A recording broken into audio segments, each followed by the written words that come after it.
کمال کی انویسٹمنٹ ہے کہ جو آپ کو ملے گی. اچھا دنیا میں لوگ معاذ اللہ ثم معاذ اللہ سود پر پیسے دیتے ہیں, حرام جہنم میں لے جانے والے کا پیسے دیتے ہیں اور وہ بڑھا کے دیتے ہیں, ہے نا, بینک میں رکھواتے ہیں, ادھر سے بڑھ جاتے ہیں. جہاں جہاں غیر شرعی کام ہے میں اس کی بات کر رہا ہوں. تو کبھی بھی ایسے منافع کی طرف نظر نہیں ہونی چاہیے, کیونکہ سود پر کام کرنے والا یہ اللہ سے جنگ کرتا ہے. اللہ مجھے آپ کو ہماری نسلوں کو حرام روزی سے بچائے, فقط حلال روزی عطا فرمائے. مگر آؤ میں آپ کو ایک ایسی انویسٹمنٹ بتا رہا ہوں جس میں اضافہ بھی ہوگا, اور ایسا اضافہ ہوگا کہ دنیا میں کوئی آپ کو ایسا منافع نہیں دے گا. اور یہ میں نہیں کہہ رہا, حدیث پاک کا مفہوم ہے. ہم جب صدقہ کرتے ہیں میرے اور آپ کے ہاتھ سے نکلتا ہے, اللہ کے حبیب علیہ السلام فرماتے ہیں جس کا مضمون ہے کہ جب صدقہ بندے کے ہاتھ سے نکلتا ہے, ہاتھ سے نکلتے ہی اللہ کے دستے قدرت میں چلا جاتا ہے, اور اللہ تمہارے صدقوں کو پالتا ہے جیسے تم جانور کو پالتے ہو. چھوٹا بچڑا ہوتا ہے, چھوٹا جانور ہوتا ہے, ایسا ایسا بڑا ہوتا ہے نا.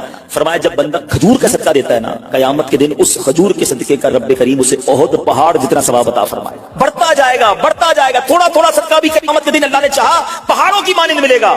تو میں آپ سے پوچھتا ہوں